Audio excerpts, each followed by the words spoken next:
realidad el movimiento territorial con la violencia en el matadero es doble. Uno sería, ojo con meterse en ese espacio, advertencia para el inglés, advertencia para el unitario. Ojo con meterse en este espacio, porque se activa la violencia. Pero también está la cuestión de qué pasa con la violencia hacia afuera de ese espacio. Son las dos cosas. Entrar a ese territorio, primera cuestión como activación de la violencia. Segunda, la violencia de ese territorio, ¿queda circunscripta a ese territorio o se podría salir? Se podría expandir, se podría derramar sobre la ciudad, porque el matadero está en la ciudad y a la vez está en las afueras de la ciudad. Los altos de Barracas en esos años eran las afueras de la ciudad y de hecho funciona como una especie de intermedio entre el mundo rural y el mundo urbano propiamente dicho. Esa violencia, existe el riesgo, existe el peligro de que esa violencia se derrame sobre la ciudad. Entonces el problema de ese territorio y su delimitación es doble. Es respecto de entrar o no entrar y respecto de lo que se puede salir.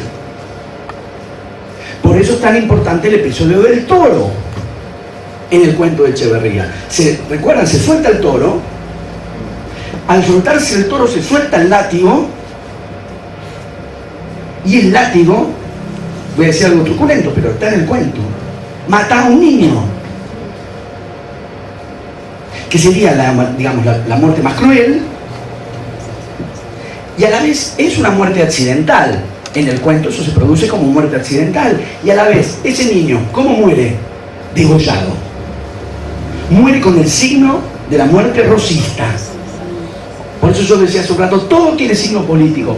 Todo, el accidente también. El accidente es político y el niño muere degollado. Y además el toro se suelta y se larga. Y ahí se produce justamente ese momento en que la violencia animal y la violencia de los federales está tan animalizada como la violencia del toro que se suelta. Ahí se juega precisamente esta cuestión decisiva. ¿Van a poder contener al toro? ¿Van a poder frenar al toro? ¿O el toro en su carrera puede llegar hasta la ciudad? Otra vez el problema de la frontera, de delimitar el espacio de la violencia del matadero. Pero ahora, como dije, no para no entrar, sino para que la violencia no salga. Y al final al toro lo frenan. De ahí ese gesto fundamental de Echeverría, a poco de comenzar el cuento, que es que para la narración y dice, voy a hacer un croquis de la localidad, no sé si lo tienen presente. Voy a hacer un croquis de la localidad, o sea, voy a marcar las fronteras. Es perfecto, porque en un cuento que va a narrar justamente delimitaciones, territorialidades, desbordes, hay que delimitar, y es eso lo que hace Echeverría en la narración, delimita. Si voy a hacer un croquis, como si uno dijera, el problema del unitario, el problema del unitario es que no leyó el cuento. Porque leyendo el cuento habría tenido claro, el matadero empieza en esta calle, va de acá a acá, está el Zanjón, fíjate bien. Y es un dispositivo de control territorial que Echeverría pone en juego en el propio relato. Segunda cuestión, o tercera. Primera, violencia y cuerpo. Segunda, violencia y territorialidad. Tercera, violencia y legitimidad o ilegitimidad. Y aquí un punto que me parece crucial para pensar la relación entre literatura y política en clave de violencia, que es discernir la cuestión de cuándo y cómo una violencia es legítima y cuándo no. Con una premisa, que es que la disputa no es una disputa de violencia o no violencia. Es una disputa entre legitimaciones o ilegitimidades de distintas violencias. Y me parece que esta diferencia de enfoques es crucial.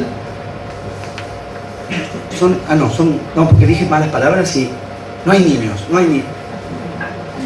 Pero son extremadamente jóvenes. Y yo soy extremadamente miope, o sea que esa combinación es fatal. Bueno, no dije nada que no estuviera en el cuero. Verga igual es una especie de coso de cuero. Los mal pensados, problema de ustedes, allá ellos. Decía, hay una concepción que supondría que la violencia no es sino barbarie, vamos a hablar en términos Sarmienti. La violencia es barbarie, la violencia una marca de primitivismo en la sociedad, este sería un enfoque posible, que me parece que no es el que está funcionando aquí. Y la idea de que el desarrollo o el progreso, como se decía antiguamente, o el proceso civilizatorio consistiría en un recorrido social desde la violencia hacia una organización de la no violencia. O sea, pasar de un estado de violencia como el que se plasma narrativamente en El Matadero a una sociedad de convivencia, comprensión, diálogo, comunicación, entendimiento, consensos, acuerdos. Para los lectores de Habermas. Yo creo, en cambio, que la verdadera disputa no es, y que el verdadero desarrollo que uno sigue en clave de violencia en la literatura argentina, no es ese movimiento del estado de violencia hacia el estado de no violencia, sino una disputa entre violencias. ¿Cuáles son las violencias legitimadas y cuáles son las violencias deslegitimadas? Más que, antes que, incluso en Sarmiento, antes que una formulación, digamos, una sociedad del consenso y la racionalidad de los debates, como supresión de la, supuestamente como supresión de la violencia, yo creo que más bien lo que aparece no es un proyecto de supresión de la violencia, sino una disputa entre violencias. Porque incluso en el terreno discursivo, incluso en el terreno de los argumentos, ahí hay tanto de lucha como de entendimiento. Y hay tanto de violencia verbal, por eso Sarmiento. Hay lucha, hay violencia de las palabras. ¿Por qué pensar la violencia de los cuerpos es violencia y con las palabras en cambio tenemos armonía y entendimiento? En las palabras también puede haber lucha y también puede haber violencia. Entonces, insisto, no es un pasaje del estado de violencia al estado de pacificación. Es una disputa sobre violencias legítimas o ilegítimas. Y en realidad el despliegue de violencias legítimas, por lo pronto en la literatura argentina, es muy notorio, creo yo. Por lo pronto, Borges, a quien ya hemos nombrado. Creo yo, contrariamente a lo que durante mucho tiempo se supuso, lo podemos discutir. Ahora, al final, o después. Borges, tantas veces señalado como el escritor elitista, extranjerizante, europeísta, cipayo, etc. Yo creo, en cambio, que tuvo una comprensión de una lucidez apabullante respecto de lo que llamamos nacional y popular. Y en Borges hay toda una dimensión de validación y prestigio de la violencia popular. Hablando de violencias legitimadas o no legitimadas. Una de las zonas de la literatura argentina en la que más claramente hay un movimiento de legitimación de un tipo de violencia, porque claro, la cuestión es cuál, y cómo, y cuándo.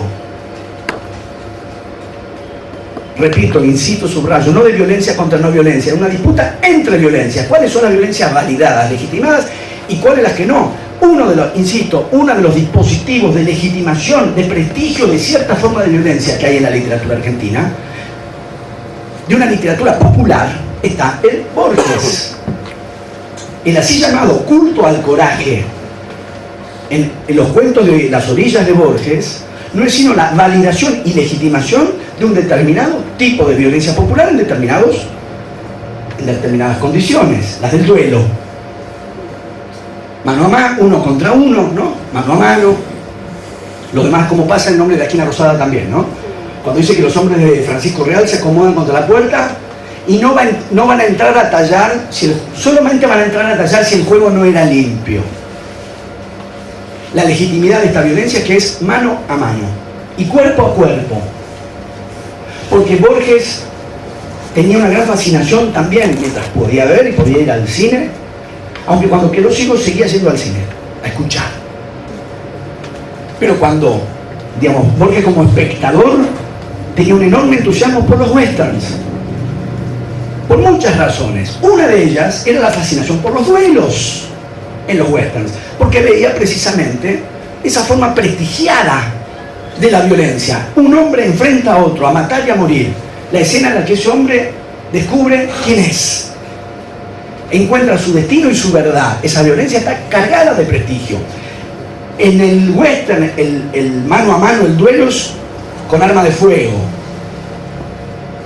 Borges, en cambio, lo resuelve con el puñal, lo que él mismo llama el íntimo puñal.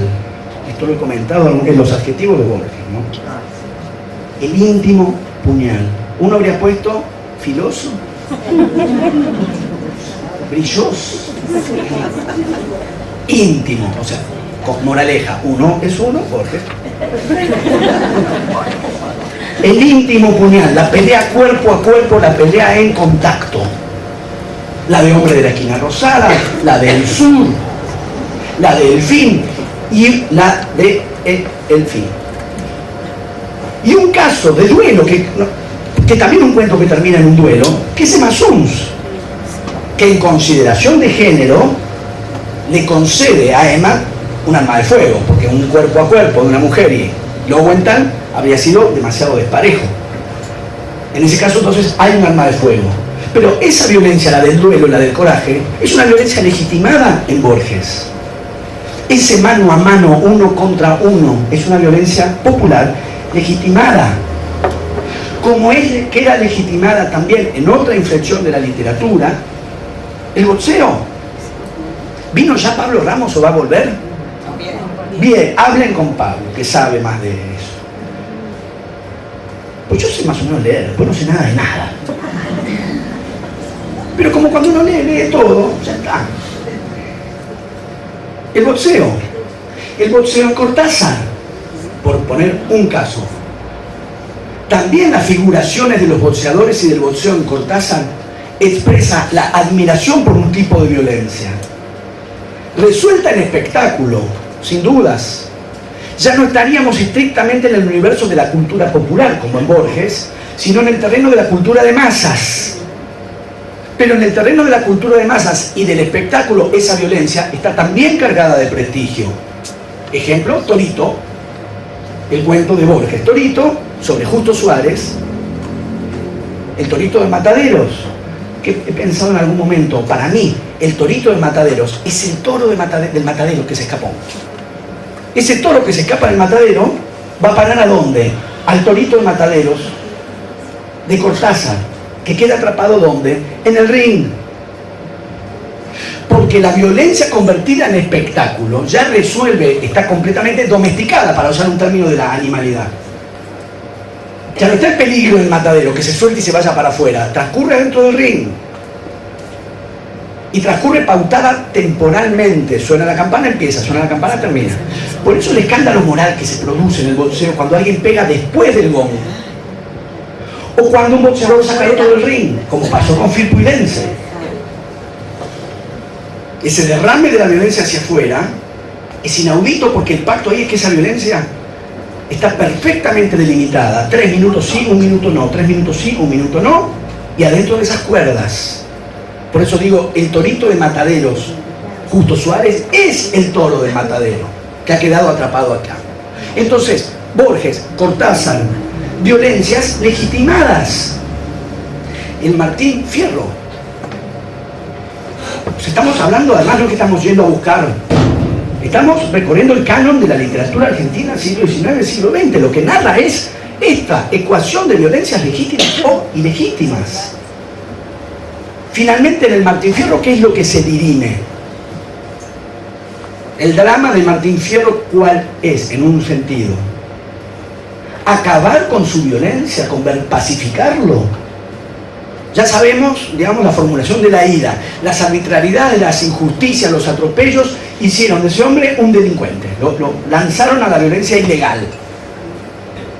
Luego el conflicto o el dilema es devolverlo a la condición pacífica. No, es tomar esa violencia y volverla útil. Tomar esa violencia ilegal, la del delincuente, y convertirla en una violencia legal, o sea, soldado, hacerlo soldado. Claramente el movimiento no es de la violencia a la no violencia, el movimiento es de la violencia ilegítima, ilegal, a una violencia legal y legítima. El asunto es cómo direccionar esa violencia, no suprimirla. Que esa violencia que Fierro dirige contra la ley y por fuera del Estado pueda ser tomada por el Estado, capturada por el Estado y dirigida por el Estado. Que no quiere eliminarla, quiere incorporarla. Quiere incorporarla al aparato de la ley, o sea, hacerlo soldado. Para dirigirla ¿contra quién? Contra los indios. Que en definitiva es esa, la circulación de la violencia, o buena parte de la circulación de la violencia en Martín Fierro. Martín Fierro protesta contra los que se le quedaron con la casa y con la mujer. Protesta contra los superiores en el ejército que demoran la paga. Protesta. Pero su violencia no se ejerce ni contra los que le quitaron la casa ni contra los que no le pagan el sueldo. Se ejerce contra otro gaucho tan miserable como él, o contra un negro, o contra los indios. ¿Quién entendió eso? Borges, que escribe El fin y narra desde el negro, porque es una violencia dirigida justamente a otros gauchos, a los negros, a los indios. El movimiento que define nuestra identidad, comillas, ¿no?, hasta hoy, que es la mitificación del gaucho y la expulsión de los indios, efectivamente en nuestro imaginario de la argentinidad, el gaucho está incorporado en una dimensión mitológica, ¿no? Y no nos parece que haya ancestros. Todo esto está en discusión en estos años, por razones políticas. Pero estaba muy claro en el imaginario, sobre todo de esta zona, ¿no? O sea, Buenos Aires y alrededores, hasta acá, ¿eh? Indios hay en México. Perú tiene el problema de los... Bolivia tiene el problema de los... Acá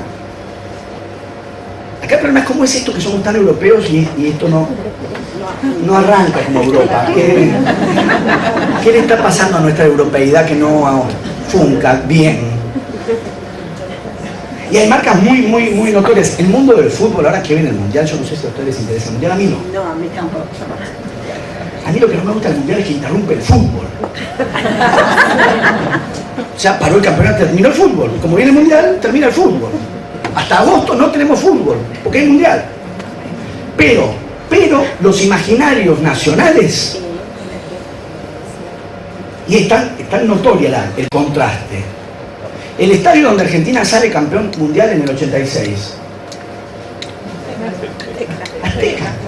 ¿Ustedes se imaginan la Argentina un estadio ONA? Un estadio Diaguita.